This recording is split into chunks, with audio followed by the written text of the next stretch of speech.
বাংলাদেশের অস্তিত্ব বিশ্বাস করে না, যারা আমাদের নারী বোনদেরকে সম্মান করে না, সেই সকল সন্ত্রাসী কুলাঙ্গাদেরকে বাঁশের লাঠি দিয়ে জবাবের আহ্বান জানাচ্ছি বন্ধুরা।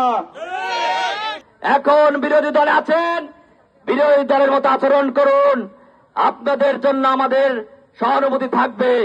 কিন্তু কোন অন্যায় করলে, বাংলাদেশের স্বাধীনতা সার্বভৌমত্বের কোন আঘাত আনলে, বাংলাদেশের জনগণের ভাগ্যের উন্নয়নের জন্য কাজে বাধা দিলে আপনাদের প্রতিহত করা হবে। আইন শৃঙ্খলা বাহিনীকে আমরা বলতে চাই, আপনারা সরকারি নির্দেশনা মোতাবেক আপনাদের কাজের নির্দেশনা জারি রাখেন।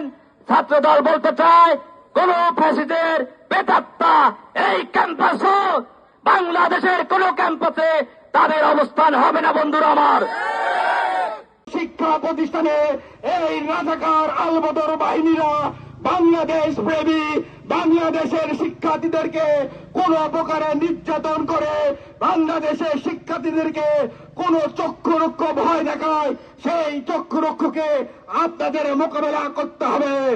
সেই 71 রাজাকার বাহিনীদের কাছে আছে অস্ত্র থাকতে পারে, আপনারা লাঠের লাঠি তৈরি করুন, যে বাঁশের লাঠি ধরলে এই সকল রাজাকাররা যারা বেজন্মা, যারা বাংলাদেশের অস্তিত্ব বিশ্বাস করে না, যারা আমাদের নারী বোনদেরকে সম্মান করে না, সেই সকল সন্ত্রাসী কুলাঙ্গাদেরকে বাঁশের লাঠি দিয়ে জবাবের আহ্বান জানাচ্ছি বন্ধুরা।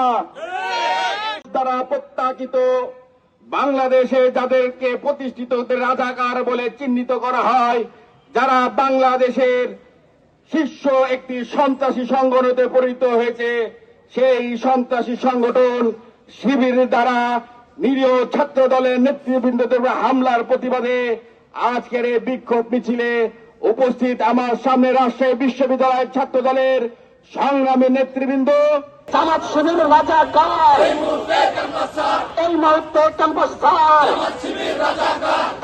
তার শিবির ধার, আপনাতে হামলা কেন, জামাত শিবির জবাব দে, আপনাতে হামলা কেন। ইউরোপ, এশিয়া, আমেরিকা, যেখানে যাই বিশ্বের 145টি দেশে আজ ফ্রুটো পাই।